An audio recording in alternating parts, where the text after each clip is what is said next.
할렐루야. 새벽에 잘 오셨습니다. 우리 찬송가 412장 같이 찬송 부르시겠습니다.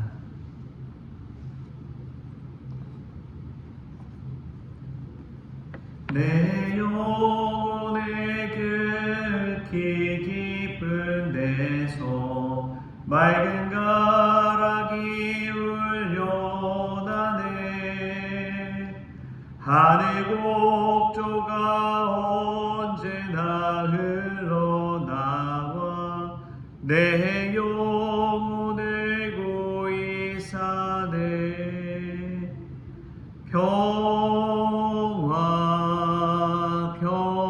평화로다. 하늘 위에서 내려오네. 그 사랑의 물결이 영원토록 내 영혼을 덮으소서. 내 마음속에 솟아난 이 평화는 깊이 묻힌 보배로다. 나의 보화를 캐내어 가져갈 자 그 아무도 없으리라.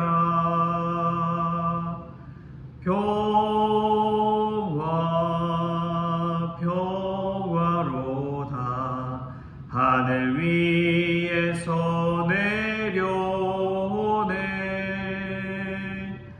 그 사랑의 물결이 영원토록 내 영혼을 덮으소서. 내 영혼의 평화가 넘쳐남은 주의 큰 복을 받음이라. 내가 주야로 주님과 함께 있어 내 영혼이 편히 쉬네.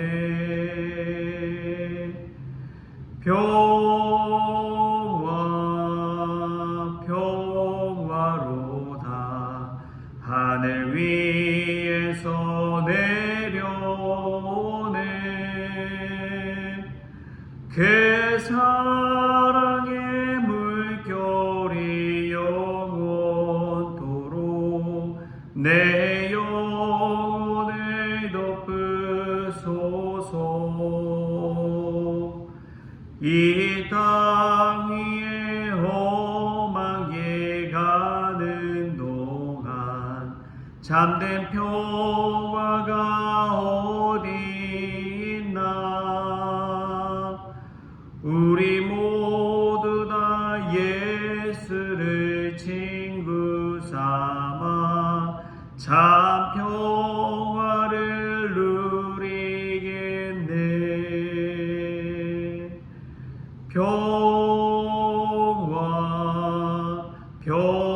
평화로다. 하늘 위에서 내려오네.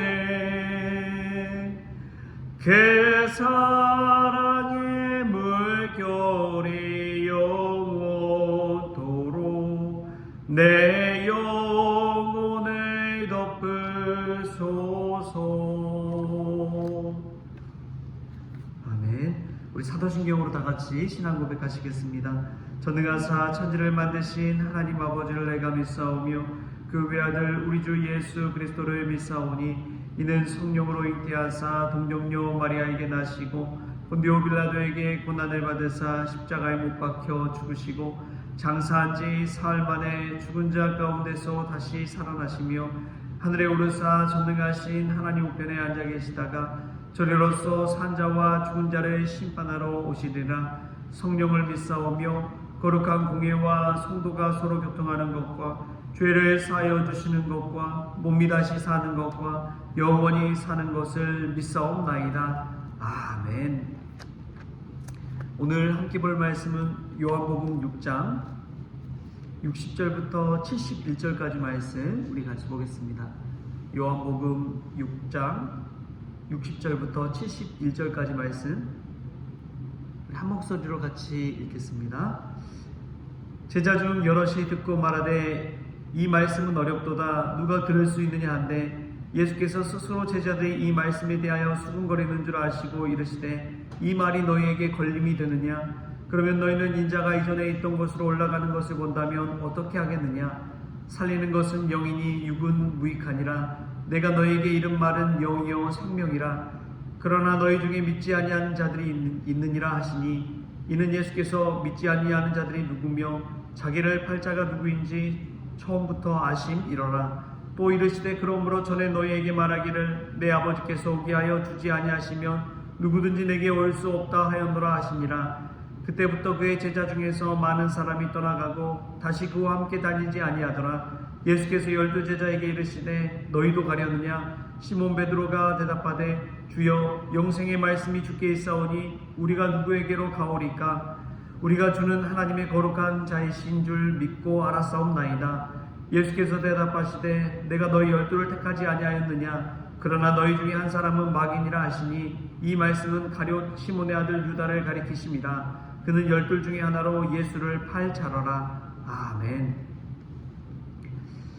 할렐루야. 말씀 가운데 먼저 귀하는 내가 저와 여러분에게 있기를 소망합니다. 예수님께서 오늘 영생의 말씀에 관해서 이야기하는데 예수님이 살과 피를 먹지 아니하면 안 된다고 하는 그 말씀을 듣고 많은 제자들이 수근수근 되는 그러한 상황이 펼쳐졌습니다. 왜냐하면 그 말씀 자체가 정말 어렵기 때문에 그렇습니다. 말씀 그대로 하면 정말 예수님을 잡아서 자신들이 먹어야지, 예수님의 살과 피를 마셔야지 되는 그러한 일이 있어야 되는 거 아니냐, 이런 이야기들을 서로 나누면서 수군대는 것이지요. 뿐만 아니라 저는 하나님의 말씀 자체가 어렵다고 믿습니다. 공부를 해보니까 그래요. 하면 할수록 어려운 것이 이 하나님의 말씀, 이 성경을 알아가는 것입니다. 성경이 다양한 언어로 쓰였잖아요. 히브리어, 헬라어, 아람어 이런 언어들로 쓰였기 때문에 어차피 그 중간중간에 해석이 붙을 수밖에 없습니다. 번역을 하는 그러한 일들이 다 있어야 되고요. 또 그 말 자체가 이미 수천 년 전에 쓰여진 말이기 때문에 그 말을 현재의 언어로 옮긴다는 것 자체가 얼마나 어려운지요. 그러나 성령께서 매일 매주 이 설교 말씀을 통해서 우리의 마음을 감동하시고 하나님의 말씀을 들려주시는 줄 믿습니다. 그것이 바로 은혜입니다. 그래서 종교개혁 시대에 일어났던 현상이 7성례 중에 가장 중요한 것 2가지만을 이 종교개혁자들이 택했거든요. 그 중에 하나가 설교고 그 중에 하나가 성만찬입니다.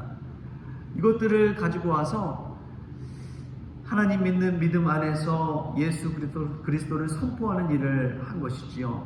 이 어려운 말씀을 들을 때에 이해가 되지 않는 거예요. 저건 역사적인 것이라 나는 잘 모르겠어요. 그것은 철학적인 것이라 저는 잘 모르겠습니다. 그런 이야기들을 종종 하는 말씀을 듣습니다.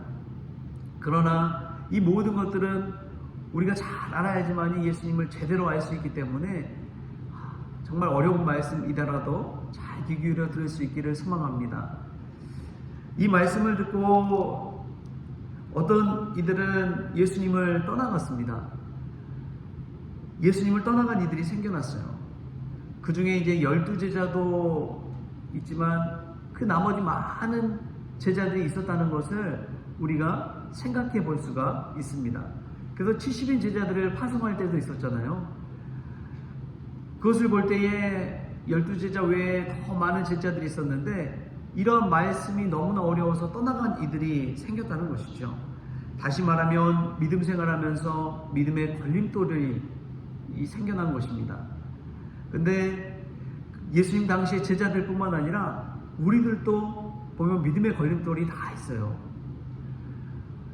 제가 이 중고등부 학생들을 맡아서 사역할 때 보니까 아이들이 종종 주일에 교회를 안 나오는 거예요. 그래서 연락해보면 학원을 간다고, 학원 가서 주일에 전도사님 이제 학원 가서 주일에 못 나와요, 그런 이야기를 아무렇지 않게 합니다. 그래서 부모님에게 연락을 했죠.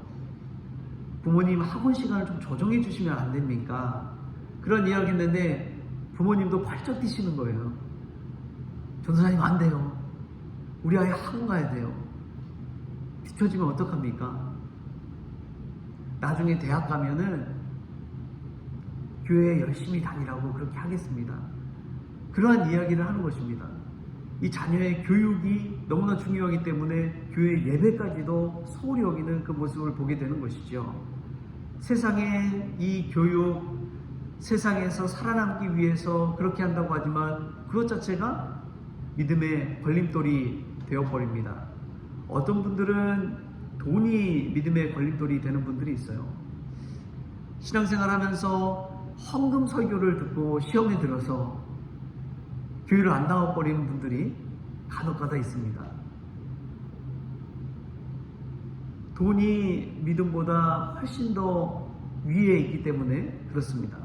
자신의 행동의 기준을 어디에 두느냐에 따라서 우리가 믿음의 걸림돌인지 아니면 믿음의 디딤돌이 되는지를 한번 생각해 보면 좋겠습니다.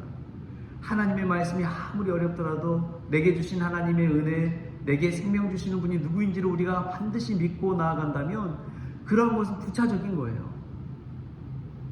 그러나 자녀 때문에, 교육 때문에, 돈 때문에, 명예 때문에, 자존심 때문에, 심지어는 어떤 분들은 교회 왜 안 나오냐고 한번 어른에게 신방 전화를 했는데 이 교회 안에서 정치 문제로 싸움이 일어난 거예요. 뭐 새누리당이니 민주당이니 이러다가 서로 의견 다툼이 있어가지고 나 교회 안 나간다고. 이 정치적인 것 때문에 교회를 안 나온다는 거예요. 여러분, 믿음의 걸림돌이 생각해보면 얼마나 많은지 모릅니다. 여러분, 믿음 생활하면서 내가 최우선순위에 놓은 것이 무엇인지를 생각해 보십시오. 하나님의 주권을 놓고 있는지, 내가 하나님을 인생의 주인으로 놓고 있는지 자기 자신을 한번 돌아볼 수 있기를 바랍니다. 오늘 말씀 보면 제자들은 예수님을 최우선순위에 놓고 주님으로 믿는 것이 아니라 이 세상의 가치관, 자신이 듣기 어려운 말씀 있으면 그냥 떠나버리는 것을 보게 됩니다. 그러나 12제자, 예수님 따르는 제자는, 특별히 수제자 베드로는 영생의 말씀이 주님께 있다는 것, 예수님께 있다는 것을 믿었습니다. 그래서 예수님 곁에 끝까지 남아서 주님의 말씀을 듣는 것이지요. 그러나 이 12제자 중에도 마귀가 끼어 있습니다. 믿지 않는 자가 끼어 있는 것을 예수님은 알고 계셨습니다. 그래서 예수님이 하신 말씀이 있어요. 65절에 이런 말씀을 합니다. 또 이르시되 그러므로 전에 너희에게 말하기를 내 아버지께서 오게 하여 주지 아니하시면 누구든지 내게 올 수 없다 하였노라 하시니라. 우리 6장 또 다른 말씀 한번 읽어볼까요? 6장 37절 말씀, 6장 37절 말씀 함께 읽겠습니다. 시작. 아버지께서 내게 주시는 자는 다 내게로 올 것이요 내게 오는 자는 내가 결코 내쫓지 아니하리라. 아멘. 하나님께서 예수님께로 나오게 인도해 주는 사람들이 있다는 것입니다. 칼빈이 세운 장로교의 원리 중에 5가지 원리가 있는데 그 중에 마지막 5번째가 성도의 견인이라는 원리가 있어요. 성도의 견인. 하나님께서 택하신 그 성도는 하나님께서 끝까지 책임지시고 구원해 주신다는 것이지요. 하나님께서 부르신 자는 예수님께로 나올 수밖에 없다는 거예요. 그 중간중간에 어떤 일이 있든지 그 마지막에는 어떻게 해서든 성도의 견인을 통해서 믿음의 길, 구원의 길로 하나님께서 책임지시고 이끌어 주신다는 사실입니다. 우리가 이 자리에 주의 말씀, 영생의 말씀을 듣기 위해 나온 것은 이 하나님의 견인이 있었기 때문인 줄 믿습니다. 하나님의 이끄심이 있고 택하심이 있고 붙드심이 있기 때문에 이 자리에 나온 것이지요. 이 자리에 나와서 영생의 말씀, 예수 그리스도에 관한 말씀을 들을 때에 다시금 힘을 얻고 그 말씀 붙들고 살아나는 저와 여러분 될 수 있기를 소망합니다. 세상에서는 아무리 낮은 자라고 할지라도 예수 그리스도 영생의 말씀을 내 안에 모시고 예수님을 가장 우선순위에 두고 살아가는 사람에게는 영생과 구원이 우리에게 펼쳐질 줄 믿습니다. 구원을 받으라. 그러나 누구든지 예수님을 믿으면 이 구원을 받습니다. 할렐루야. 그러나 예수님의 말씀이 어렵다고 떠나가던 자들에게는 구원이 허락되지 않습니다. 사랑하는 성도 여러분, 우리 마음에 때로는 믿음의 걸림돌이 되는 것이 있습니까? 오직 예수 그리스도 영생의 말씀이 가장 중요하다는 것을 깨달으시고 그것을 가장 위에 놓고 신앙생활할 수 있기를 축복합니다. 오늘 말씀에 분명하게 나온 이가 있습니다.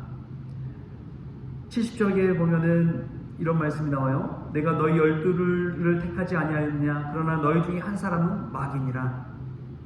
이 말씀은 가룟 시몬의 아들 유다를 가리키심이로라 분명하게 이야기하고 있습니다.